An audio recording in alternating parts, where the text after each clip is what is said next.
TV de l'usine extraordinaire en compagnie de Philippe Lamoine. Bonjour Philippe. Bonjour. Vous êtes directeur de IMECA, la filiale du groupe Michelin, qui n'est pas très connue finalement. Alors est-ce que vous pouvez nous expliquer en quoi consiste cette filiale, ce qu'on y fait ? Donc cette filiale existe pour industrialiser et déployer des process de fabrication de pneumatiques que nous sommes amenés à installer dans les différents sites de production du groupe Michelin. Donc les sites de production, c'est 70 sites à travers le monde. Et notre équipe permet de passer du stade de prototype, le premier démonstrateur de production, jusqu'à des procédés industriels qui permettent à Michelin de produire en très grande série ses enveloppes. D'ailleurs, ce que vous m'avez dit en arrivant, vous me l'aviez confié comme un secret, c'est on ne fait pas du pneu. Vous faites Exactement. en fait les machines qui servent à fabriquer Exactement. ces pneus, pour le faire simplement pour ceux qui nous écoutent. Tout à fait. Est-ce que vous pouvez nous éclairer un petit peu plus, nous dire concrètement en quoi ça consiste d'occuper ce poste de directeur chez IMECA ? Alors ma fonction est, on va dire, en permanence faire en sorte que la plus-value, la valeur ajoutée d'IMECA contribue à créer de la valeur pour le groupe Michelin. Donc c'est ce que nous faisons depuis 1992 en étant force de proposition pour installer des processus les plus innovants et permettant de faire les pneumatiques les plus performantes. Et depuis 4 ans, nous venons de lancer une nouvelle initiative, c'est-à-dire qu'en s'appuyant sur ces compétences acquises d'industrialisation, donc qu'est-ce que l'industrialisation ? C'est comment passer du stade de prototype, le premier objet que l'on a fait, le premier démonstrateur, à une première série industrielle qui permet de blinder la partie qualité et d'arriver au coût objectif pour accéder à un marché. Vous êtes présent sur les stands ici, on en parlait tout à l'heure tous les deux, vous me disiez on a vu beaucoup de monde, dès 11h ce matin c'était plein, vous êtes très sollicités. Qu'est-ce que vous êtes venu présenter ici au Grand Palais ? Alors nous sommes venus nous installer dans l'espace connecté pour justement montrer plusieurs choses. Tout d'abord, vous l'avez dit au début, je suis une filiale du groupe Michelin et je ne fais pas de pneumatique. Donc quand on rentre dans un grand groupe historique comme Michelin, on n'est pas enfermé entre guillemets dans le domaine du pneumatique.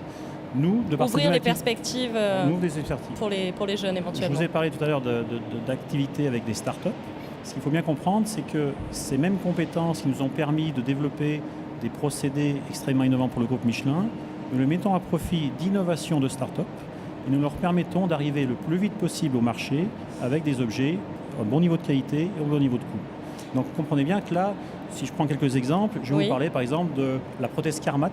Prothèse cardiaque Carmat, je vais vous parler de piles à hydrogène, je vais vous parler de démonstrateurs qui permettent de récupérer de la lumière naturelle pour éclairer des pièces obscures. Oui, vraiment des choses absolument concrètes. Donc ça, ce sont les startups, les incubateurs qui viennent au secours de l'industrie et qui proposent, qui créent des innovations justement pour vous permettre d'être plus performants et de se développer encore plus. Tout à fait. Et notre apport, il est vraiment d'accompagner la startup qui certes a fait son innovation, qui permet de proposer une offre attirante. Et lorsqu'un marché se présente et les premières commandes arrivent, nous nous substituons à la start-up pour mettre en place les processus qualité du groupe Michelin qui nous permettent d'éprouver et d'améliorer la qualité tout en atteignant les coûts compatibles avec le marché. Donc en fait, cette même démarche que nous avons mis au service du groupe, maintenant nous la proposons à l'extérieur pour contribuer à l'innovation. Alors il y a un sujet qui nous passionne, nous, ici à l'usine extraordinaire, et qui passionne les visiteurs qui sont venus nombreux là, c'est comment l'industrie française s'ouvre-t-elle à la jeunesse, s'ouvre-t-elle aux femmes, comment procéder à cette recrue, j'allais dire. Comment ça se passe chez IMECA pour vous ? Est-ce que vous recrutez ? Comment vous procédez ? Quel est votre discours pour séduire ces nouvelles générations ? Alors il est clair que nous sommes en permanence en train de recruter, en permanence nous avons besoin de nouveaux talents. Nous avons bien sûr besoin d'hommes et de femmes qui amènent tout leur savoir-faire, qui amènent toute leur envie pour contribuer à porter ces innovations sur le marché. Et là, je voudrais citer quelque chose qui est extrêmement intéressant. Le monde de l'industrie n'est pas un monde fermé. Et nous avons besoin de nous remettre en cause, nous avons besoin de nous confronter à des innovations qui nous amènent deux choses. Premièrement, les innovations d'aujourd'hui seront des emplois de l'industrie de demain.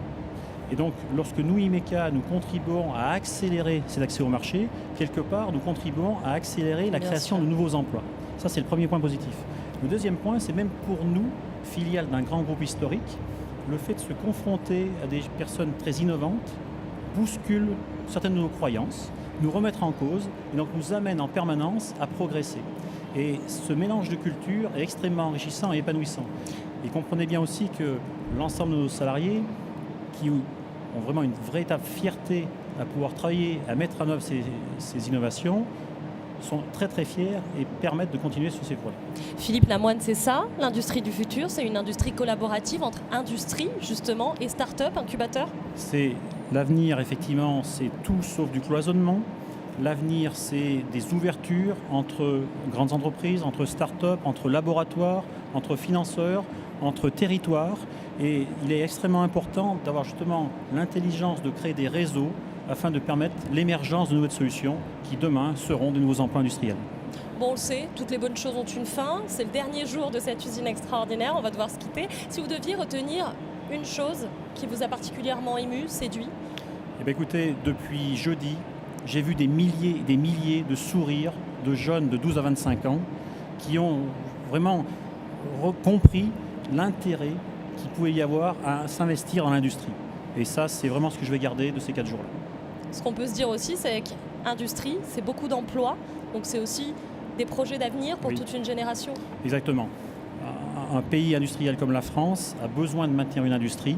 L'industrie a besoin d'innovation et l'innovation a besoin d'industrie pour pouvoir accéder au marché. Donc merci. la boucle est bouclée. Philippe Lamoine sera le beau mot de la fin en tout cas. Merci beaucoup pour votre témoignage et votre enthousiasme. On se retrouve un petit peu plus tard et on peut vous retrouver dans les allées du Grand Palais. Merci beaucoup. Merci à vous.